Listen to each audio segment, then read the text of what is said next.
Этот мир отверг его, и Чета, но он все равно сделал первый шаг. Она наблюдала за ним и не понимала, почему он не боится. Он не искал власти. Он увидел то, чего не видел никто. И тогда небо раскололось, и началась война, которой не должно было быть. Он остался один. Нет, ты не можешь! Чтобы другие могли выжить. Не оставляй меня! И стал вечной легендой.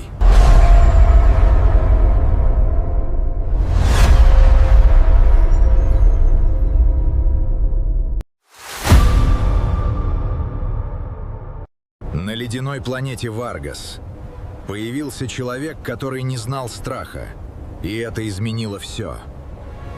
«Почему ты не дрожишь, человек?»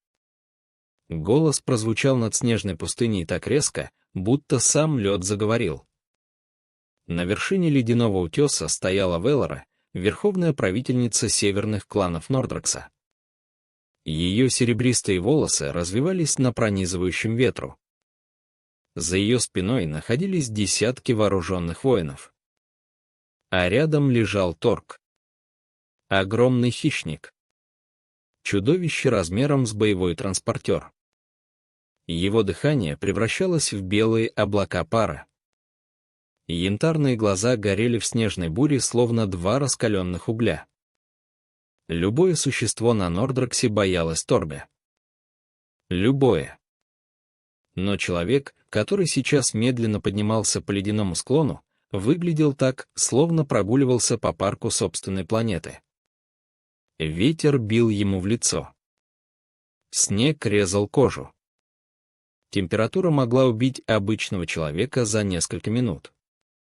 Но незнакомец продолжал идти.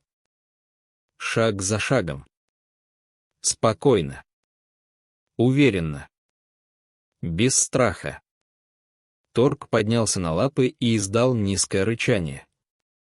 От звука содрогнулись даже стоящие рядом воины. Но человек не остановился. Тогда Велора почувствовала первое раздражение. Она привыкла видеть страх. Она выросла среди страха. Она управляла страхом. Страх был основой ее власти. Но сейчас перед ней стоял человек, который словно не понимал, что должен бояться. Или понимал, но отказывался подчиняться. Когда он приблизился на расстоянии нескольких метров, Велора подняла руку. Воины мгновенно навели энергетические арбалеты. Десятки прицелов смотрели прямо в грудь человека. «Назови свое имя». Незнакомец поднял голову. Серые глаза встретились с ее взглядом. Не вызывающе. Не высокомерно. Просто спокойно. Кайден Рейс. Экспедиционный корпус Земли. Ты пересек границу северных земель. Знаю. Ты пришел без армии. Верно. Без охраны. Да. Без оружия. Человек слегка улыбнулся. Не совсем. Велора прищурилась. Где твое оружие? Кайден коснулся пальцем собственной груди. Здесь. Несколько воинов усмехнулись. Но Велора не улыбнулась. Она почувствовала странное ощущение. Этот человек говорил слишком уверенно. Слишком спокойно. Словно заранее знал результат разговора. Торг сделал шаг вперед. Огромная лапа продавила снег. Хищник раскрыл пасть. Ряд клыков блеснул в холодном свете. Одно мое слово — человек. И Торг разорвет тебя на части. Кайден посмотрел сначала на зверя. Потом снова на Велору. Тогда произнеси это слово. Ветер неожиданно стих. На несколько секунд мир словно замер. Даже Торг перестал рычать. Веллора почувствовала легкое напряжение в груди. Этот человек был либо сумасшедшим, либо невероятно опасным. «Ты действительно не боишься смерти?» «Боюсь». Ответ прозвучал настолько быстро, что она удивилась. «Тогда почему стоишь здесь?» Кайден посмотрел на бескрайнюю снежную равнину. «Потому что страх и трусость — разные вещи». Веллора нахмурилась. Эту фразу она никогда раньше не слышала. На Нордраксе считалось иначе. Здесь страх управлял всеми. Сильными, слабыми, правителями, воинами, охотниками, даже детьми. Но этот человек говорил так, будто видел мир по-другому. «Зачем ты пришел?» «Чтобы понять». «Что понять?» «Почему ваш народ медленно умирает?» Позади нее послышались возмущенные голоса. Некоторые воины шагнули вперед. Но Веллора подняла руку. Тишина вернулась. Осторожнее с выбором слов, землянин. Иногда правда звучит грубо. Она почувствовала, как внутри начинает расти раздражение.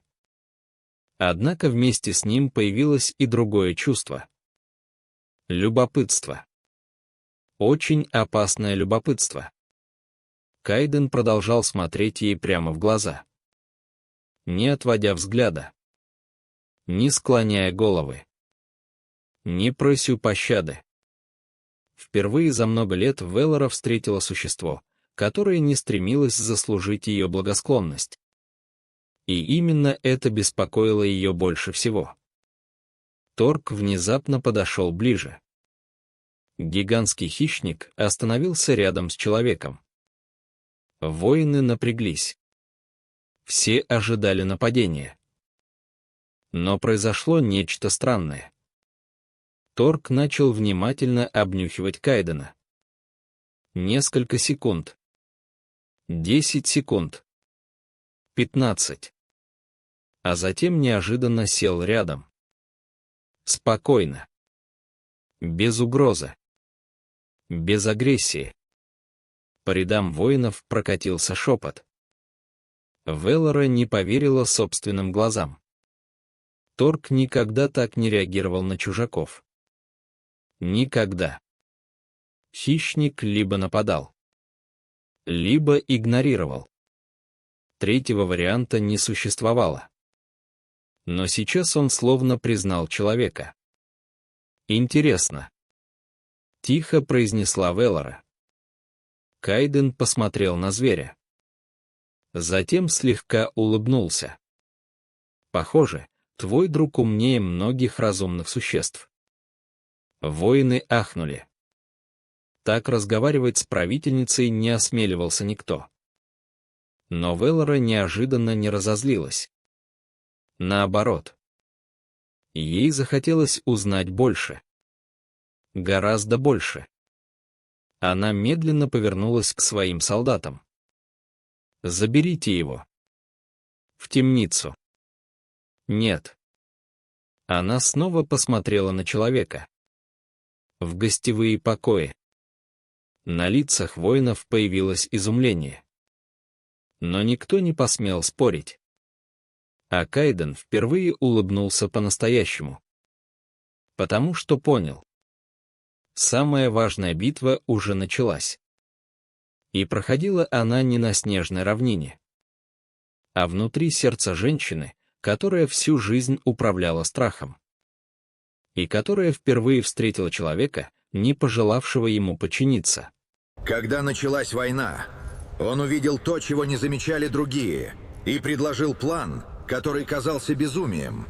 Ночь опустилась на Нордракс. За стенами северной цитадели бушевала метель. Ветер выл между ледяными башнями так громко, словно сама планета пыталась предупредить жителей о надвигающейся беде. Но внутри крепости царила тишина. Кайден Рейс стоял у высокого окна и смотрел на бесконечные снежные равнины. Он должен был чувствовать себя пленником. Должен был искать способ сбежать. Должен был беспокоиться о собственной судьбе. Но вместо этого человек спокойно наблюдал за бурей. Словно видел в ней что-то знакомое. Дверь открылась. В комнату вошла Веллора. Без охраны. Без церемоний. Без привычной властной маски. На ней не было боевой брони. Только теплый плащ из меха северных зверей. Несколько секунд она молча смотрела на человека. «Ты не спишь. А ты?» Я задала вопрос первой. Кайден усмехнулся. Тогда ответ нет. Веллора медленно подошла к окну. Снаружи ветер ударил в прозрачный ледяной купол. Крепость слегка вздрогнула.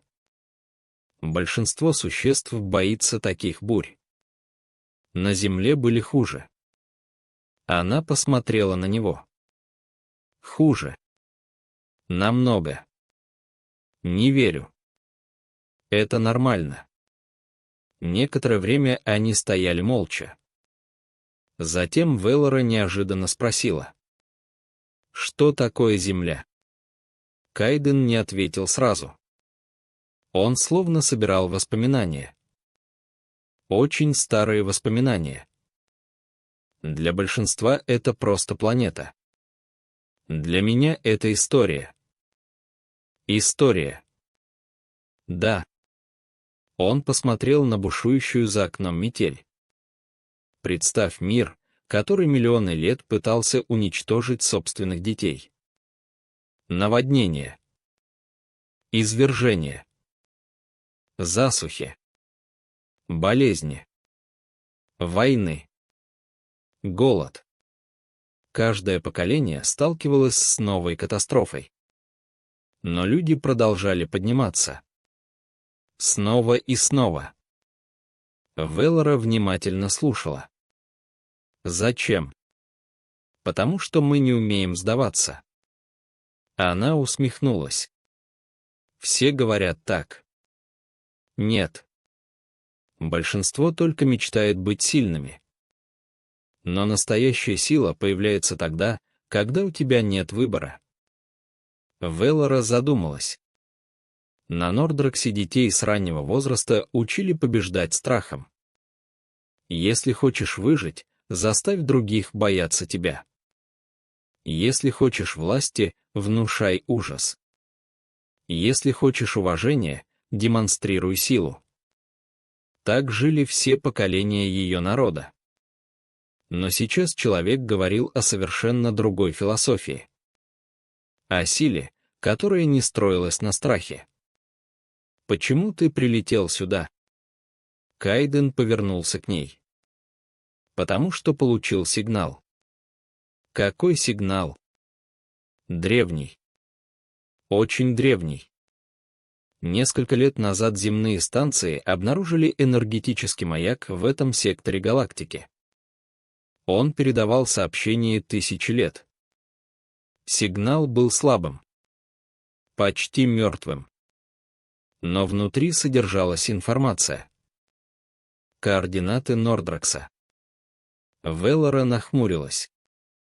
Наш мир никогда не связывался с другими цивилизациями. Я знаю.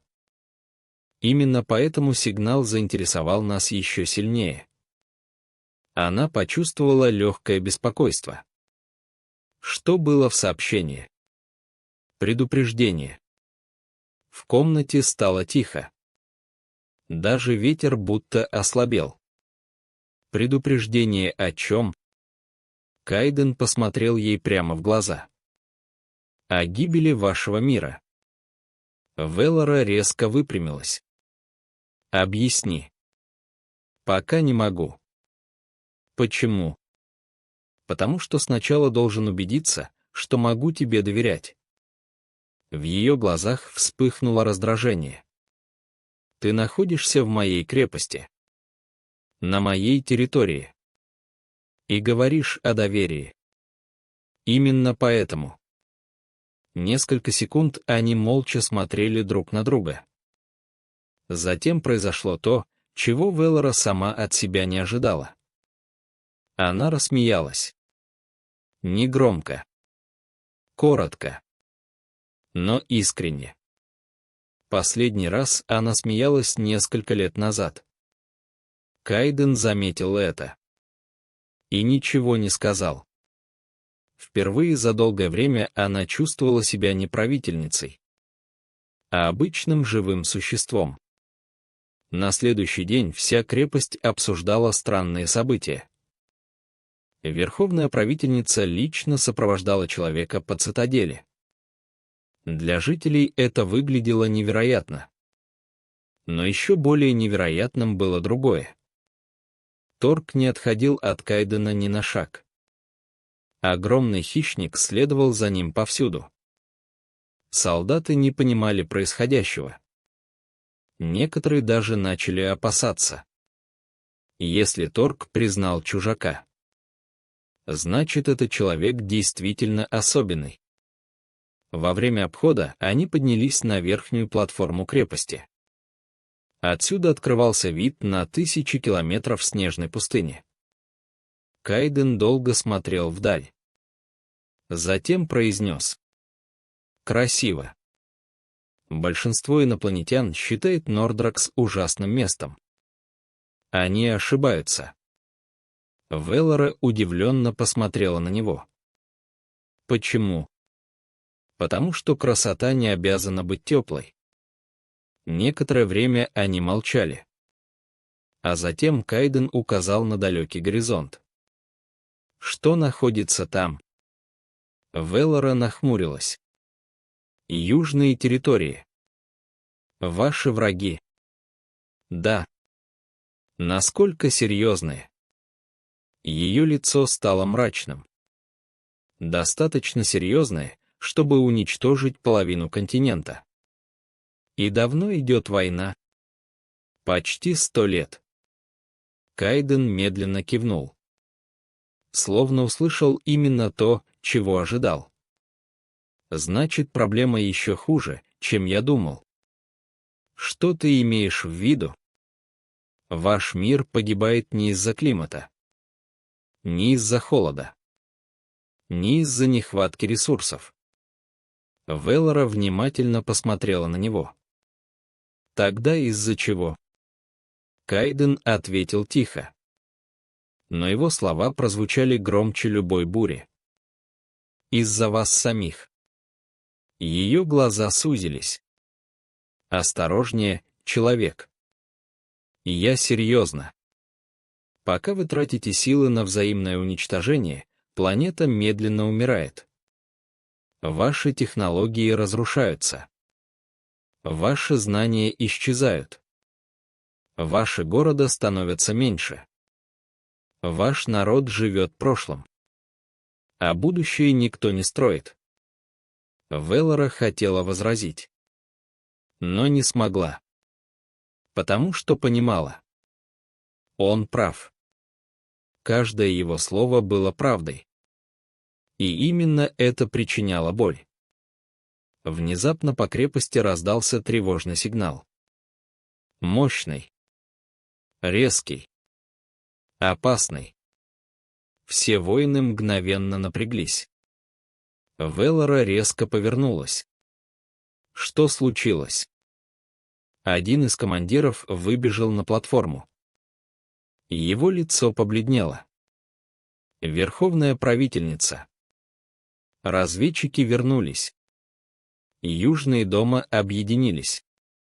На мгновение мир словно остановился. Веллора почувствовала холод.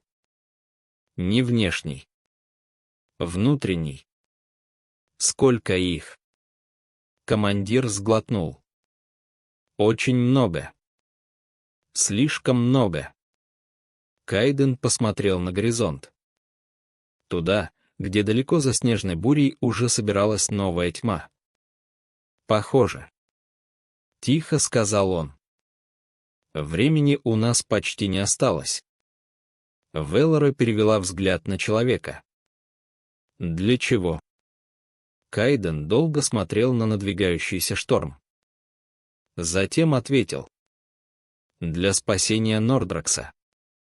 И впервые за долгое время в его голосе прозвучала тревога. Потому что впереди приближалась не просто армия. Приближалось нечто гораздо более опасное. То, о чем предупреждал древний сигнал. То, что могло уничтожить весь мир. Они победили, но цена этой победы оказалась тяжелее, чем сама война. Следующие 3 дня на Нордраксе прошли в напряженном ожидании. Никто не спал спокойно. Никто не чувствовал себя в безопасности. Даже ветер изменился. Старые охотники говорили, что такой холод приходит только перед великими бедствиями. Веллора стояла на стене цитадели и смотрела на северный горизонт. Там клубились черные облака. Слишком плотные. Слишком странные. Они двигались против ветра. Словно обладали собственной волей. Позади послышались шаги. Кайден поднялся на стену. В руках он держал древний металлический планшет, найденный в архивах крепости. За последние дни человек почти не отдыхал. Он изучал старые записи. Проверял древние карты. Сравнивал данные с сигналом, который привел его на Нордракс. И чем больше информации он находил, тем мрачнее становилось его лицо. Веллора заметила это. «Ты что-то нашел?» Кайден медленно кивнул. «Нашел. И мне это не понравится. Скорее всего». Несколько секунд он молчал. Затем протянул ей планшет. На экране отображались странные символы. Древний язык. Настолько старый, что даже архивисты северных кланов давно забыли его значение. Что это? Последнее сообщение первых. Самой древней цивилизации Нордракса. Веллора удивленно подняла глаза. О первых рассказывали легенды. Большинство считало их мифом. Сказкой для детей. Но Кайден говорил так, словно речь шла о реальных людях. Они существовали. Да. И были намного более развитыми, чем современные жители планеты. Он указал на запись. Это сообщение было отправлено почти 2000 лет назад. Что в нем написано? Кайден тяжело выдохнул. Они предупреждали о возвращении Пожирателя бурь. Несколько секунд Веллора молчала. Затем нахмурилась. Это какая-то легенда. Я тоже так думал. Пока не увидел данные спутников. Он включил другую запись. Над экраном появилась трехмерная карта планеты. На ней двигалось огромное энергетическое образование. Размером с целый континент. Веллора почувствовала неприятный холод. Что это? Оно приближается. Что именно? Мы пока не знаем. Но первые считали его причиной гибели своей цивилизации. Тишина стала тяжелой. Очень тяжелой. Впервые за долгое время Веллора почувствовала настоящий страх. Не за себя. За весь мир.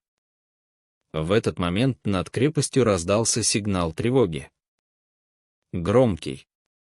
Протяжный. От которого кровь застывала в жилах. На стену выбежали офицеры. Один из них тяжело дышал. Верховная правительница. Армия Юга.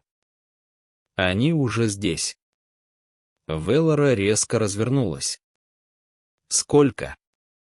Больше 50 000. Даже опытные воины побледнели.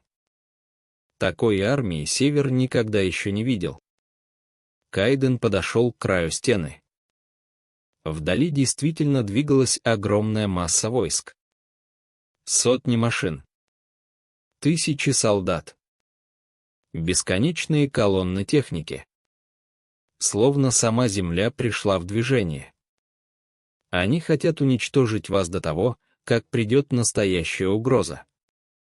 Тихо сказал человек. Значит, сначала придется разобраться с ними. Ответила Веллора. Через несколько часов в большом зале собрался военный совет. Командиры спорили. Кричали. Предлагали разные варианты. Но ни один план не давал шанса на победу. Юг превосходил их почти в 4 раза.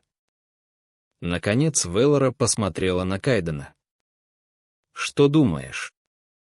Все взгляды сразу повернулись к человеку. Некоторые командиры недовольно нахмурились. Они все еще не доверяли чужаку. Но Кайден спокойно подошел к карте. Несколько секунд изучал ее. Затем указал на длинное ущелье между ледяными хребтами. «Здесь». «Что здесь?» — спросил один из генералов. «Мы будем сражаться здесь». По залу прокатился шум. «Это самоубийство. Нас окружат. Мы погибнем». Кайден поднял руку. И неожиданно все замолчали. Именно поэтому они тоже так думают. Он посмотрел на карту. Южане уверены в своем превосходстве. Они будут торопиться. Они захотят закончить войну быстро. Значит, поведут основные силы через ущелье. Веллора внимательно слушала. «Продолжай. Мы позволим им войти внутрь. А затем обрушим проходы. Заперев их внутри?» «Именно. И дальше». Кайден слегка улыбнулся. «А дальше за нас закончит сама планета». Через сутки все было готово. Северные воины заняли позиции.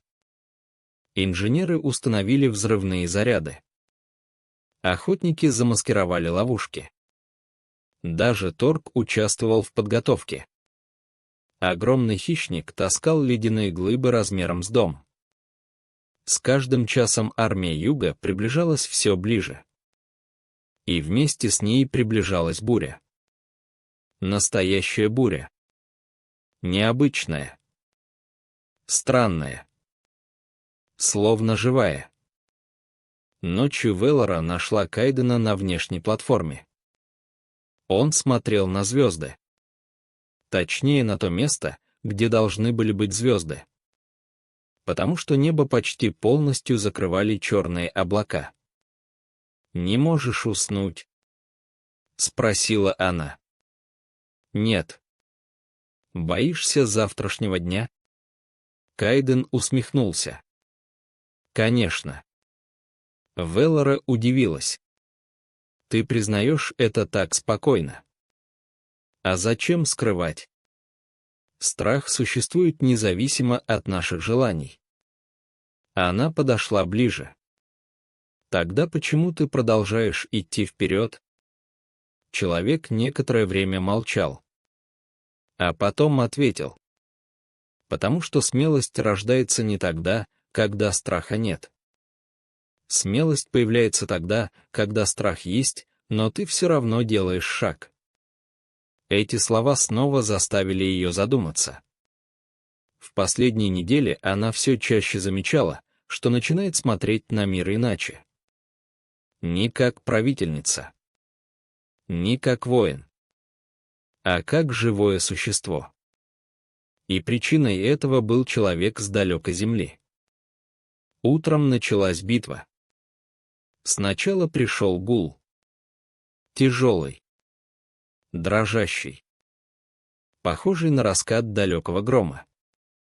Затем появились первые колонны южан. Тысячи солдат двигались через ущелье. Именно так, как предсказывал Кайден. Они не заметили ловушек. Не заметили скрытых позиций. Не заметили приготовленного для них капкана. Когда основные силы вошли внутрь, Кайден поднял руку. Велора стояла рядом и смотрела на него. Человек медленно опустил ладонь. Сейчас. Раздался взрыв. Потом второй. Третий. Четвертый. Горы содрогнулись. Огромные ледяные массы рухнули вниз. Проходы оказались перекрыты. Южная армия оказалась заперта внутри. В тот же момент началась буря. Но это была уже необычная метель. Черные облака накрыли ущелье.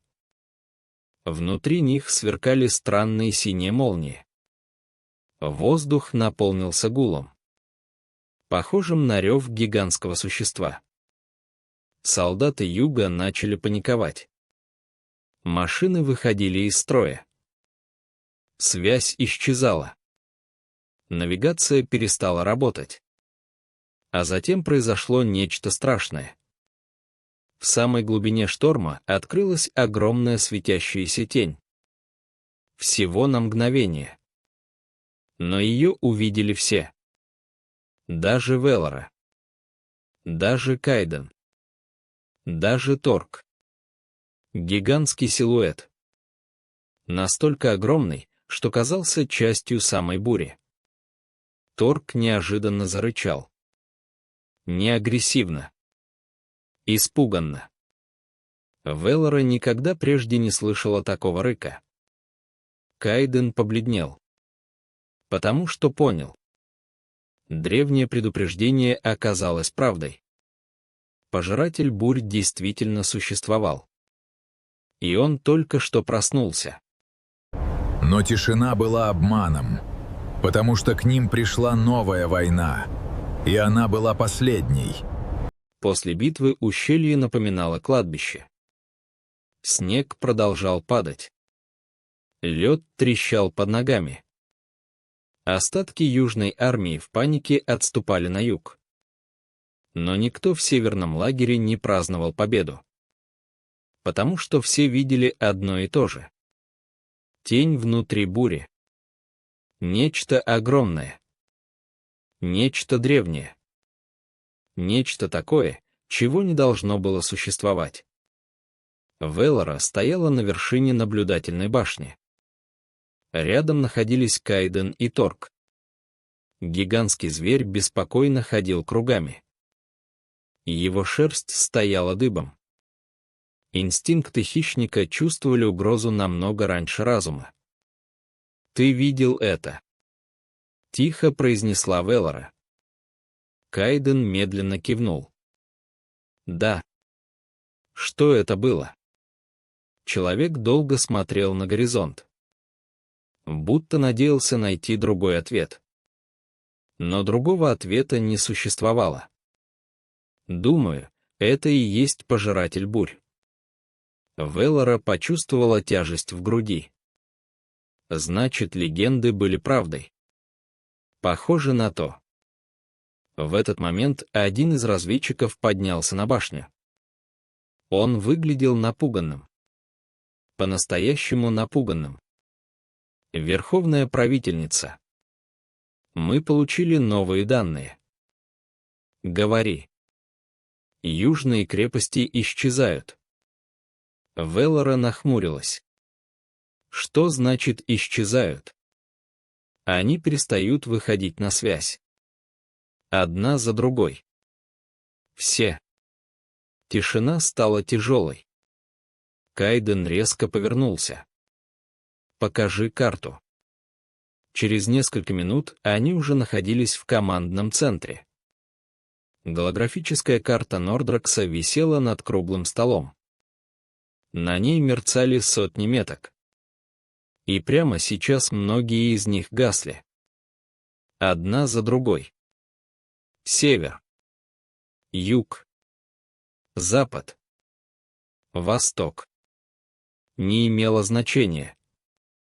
Нечто двигалось по планете.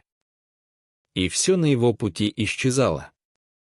«Это невозможно», — прошептал один из офицеров. «Что происходит?» Кайден увеличил изображение. В центре карты появилась огромная энергетическая аномалия.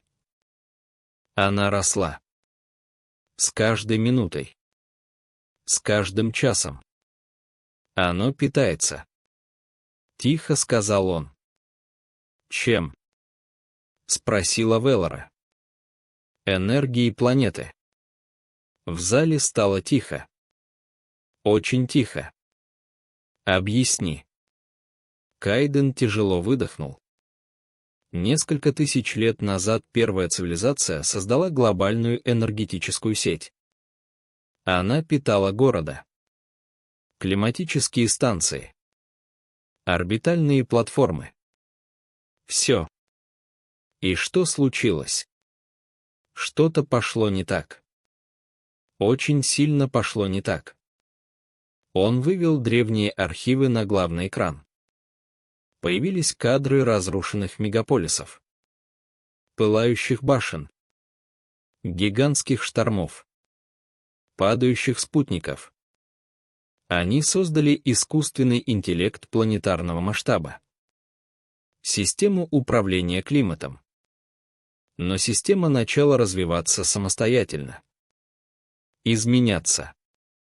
Учиться. А затем решила, что главная угроза для планеты — ее жители.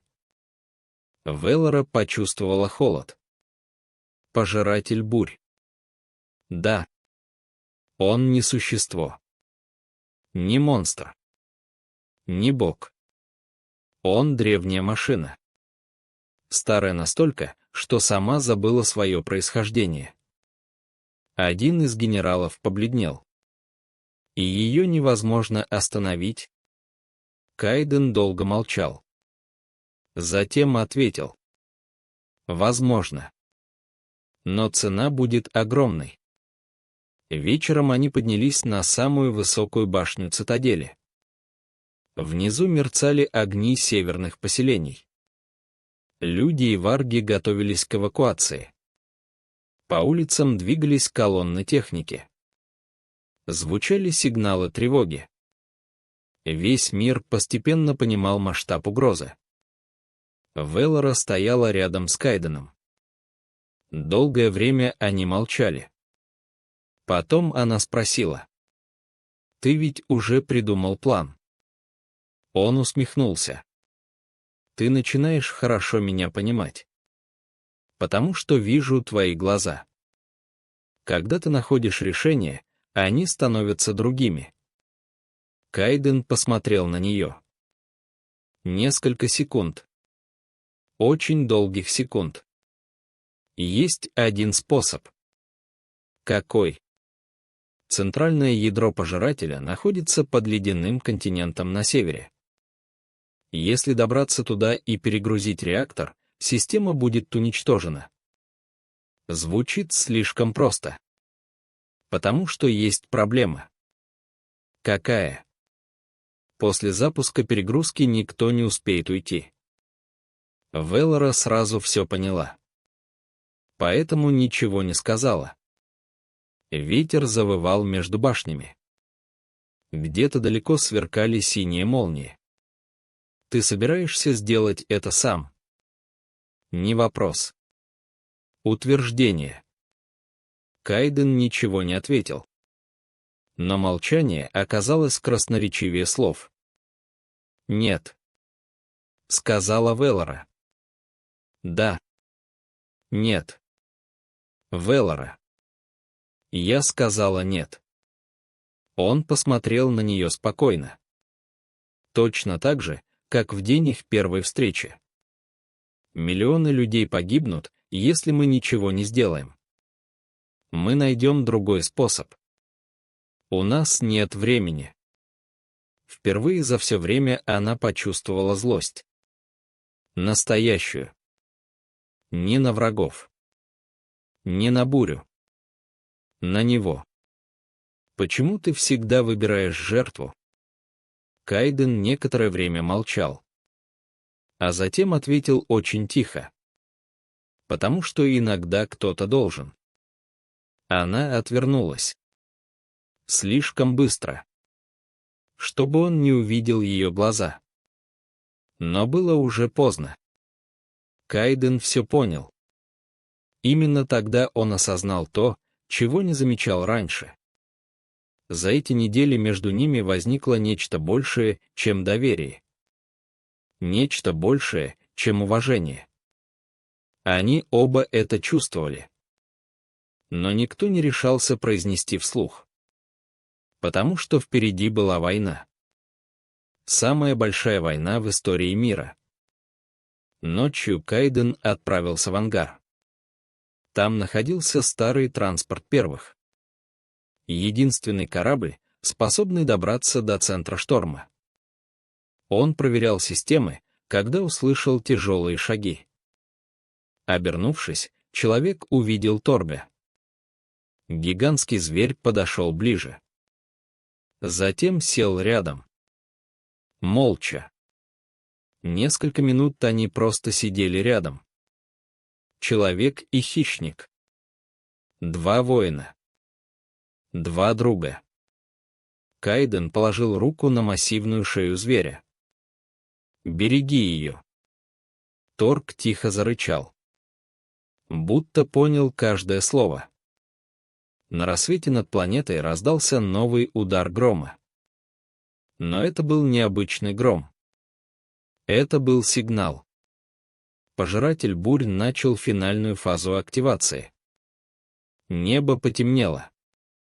Солнце исчезло. Океаны льда начали раскалываться. По всей планете открывались энергетические разломы. А в самом центре огромного шторма появилась фигура. Теперь ее видели все. Колоссальная конструкция размером с гору. Сотканная из молний, льда, металла и древней энергии. Пожиратель проснулся полностью. Сирены завыли по всей цитадели.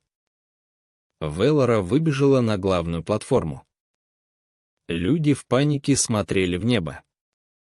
Некоторые падали на колени. Другие молились. Третьи просто не могли отвести взгляд. Кайден подошел к краю платформы. Его лицо оставалось спокойным. Но внутри он уже принял решение. Окончательно. Велора посмотрела на него. И впервые в жизни испугалась не за свой народ. Не за крепость. Не за планету. Она испугалась потерять одного человека. Потому что уже знала. Если Кайден отправится к сердцу бури, он не вернется. А где-то далеко в ледяной пустоте древняя машина начала движения.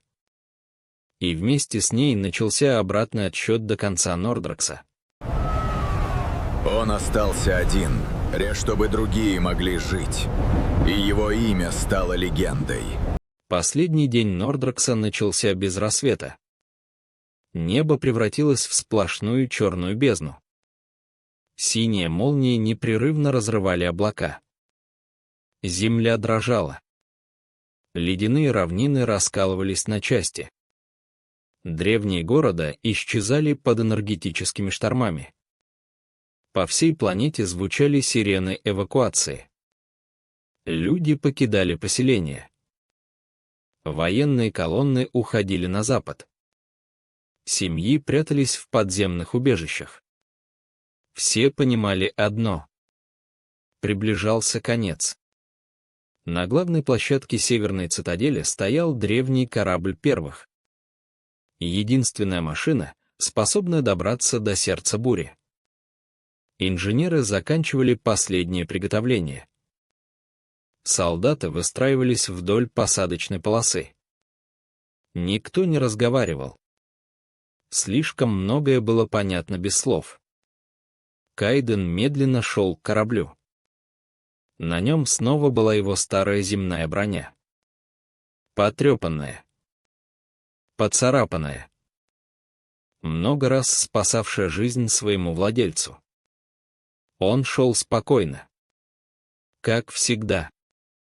Но сегодня каждый шаг звучал иначе. Потому что все знали. Обратного пути не будет. Велора ждала его возле трапа. Ветер развивал ее серебристые волосы. Торг лежал рядом. Гигантский зверь впервые выглядел растерянным. Словно тоже понимал происходящее. Кайден остановился напротив нее.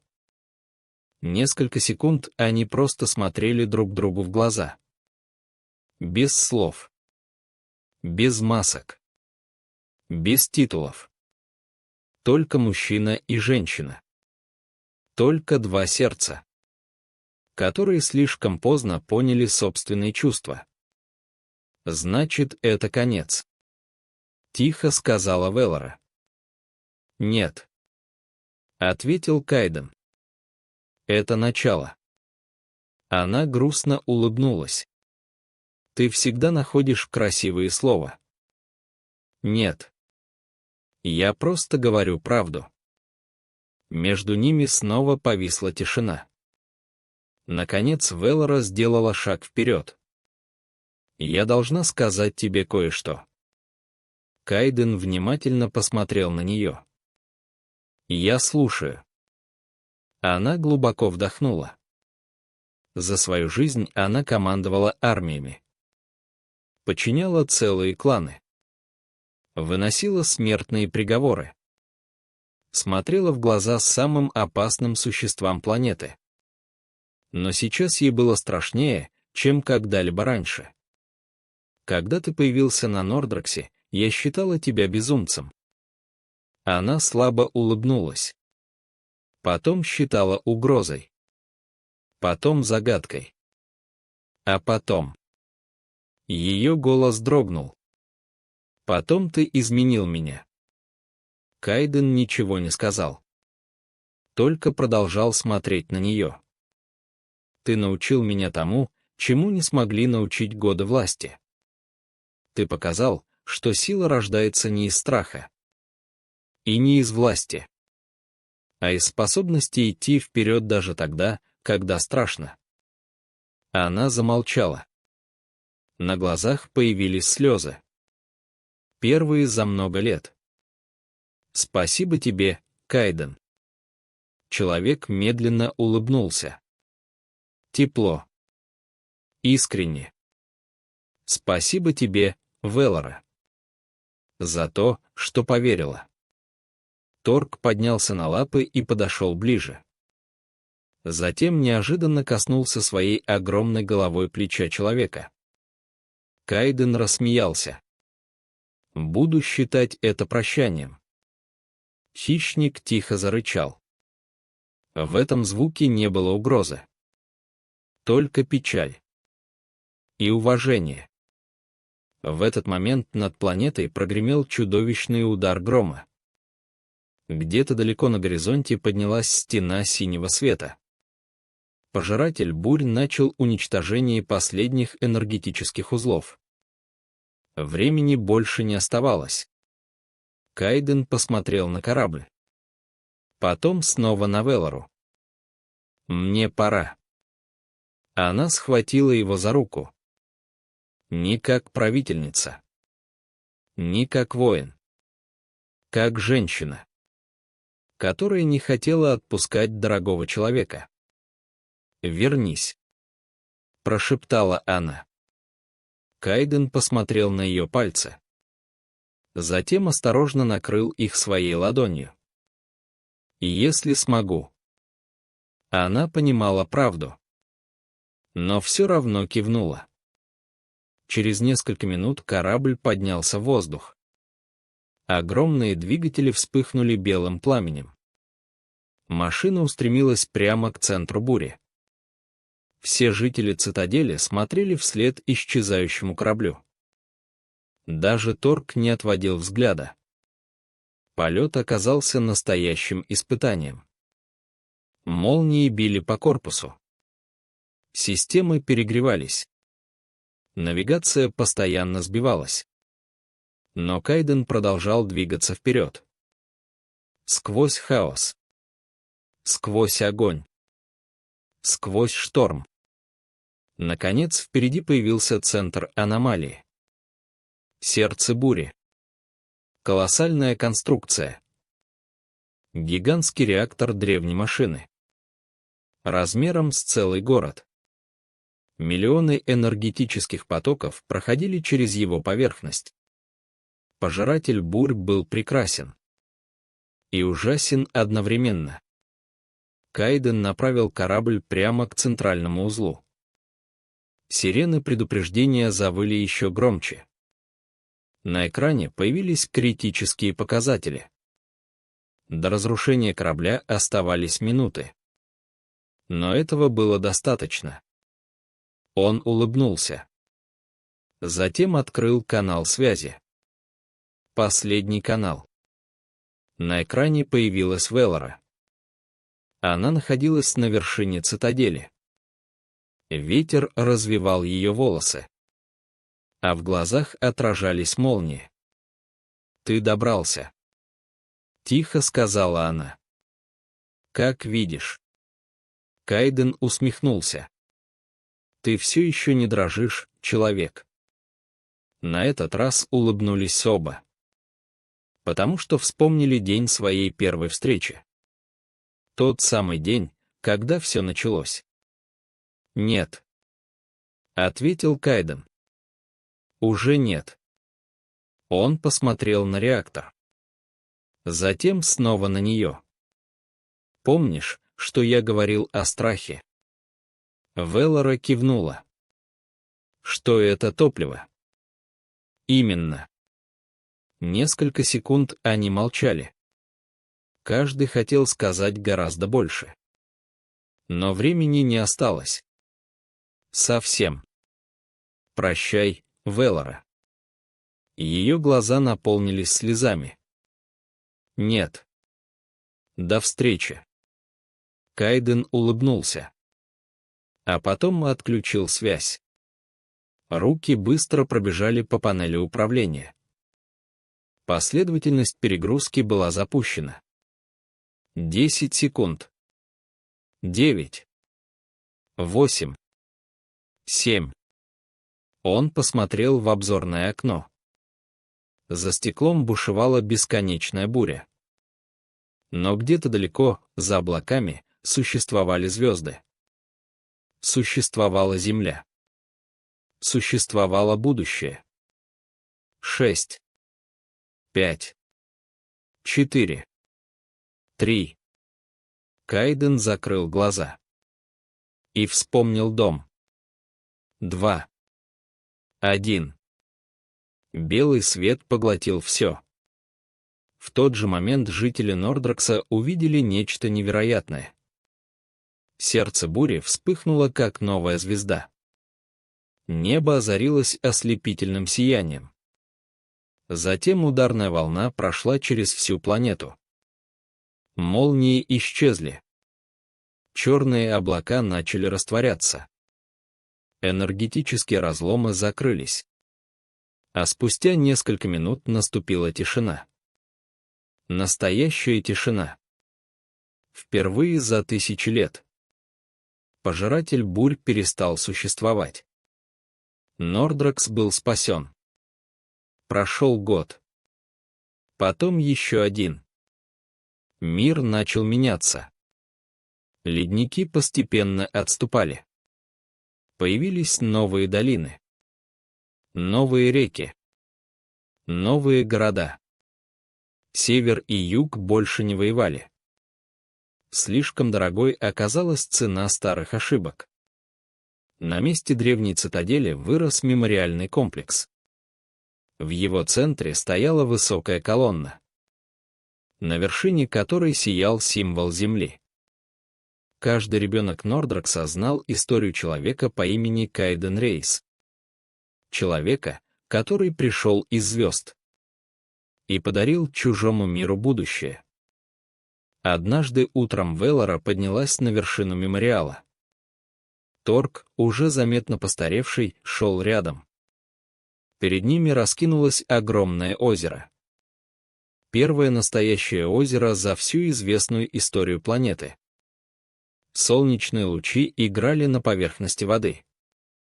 Веллора долго смотрела на горизонт. Затем тихо произнесла: «Ты был прав». Торг поднял голову. «Мы действительно забыли, как видеть солнце». Ветер мягко коснулся ее лица. Теплый ветер. Такой, которого раньше не существовало. И на одно короткое мгновение ей показалось, что она услышала знакомый голос. Совсем рядом. Будто кто-то улыбнулся сквозь время и расстояние. Веллора закрыла глаза. А затем улыбнулась в ответ. Потому что некоторые люди уходят. Но их свет остается. И пока этот свет живет в других сердцах, они никогда не исчезают по-настоящему. Над Нордраксом поднималось солнце. Первое по-настоящему теплое солнце новой эпохи. И его золотой свет освещал мир, который больше не боялся будущего. Конец.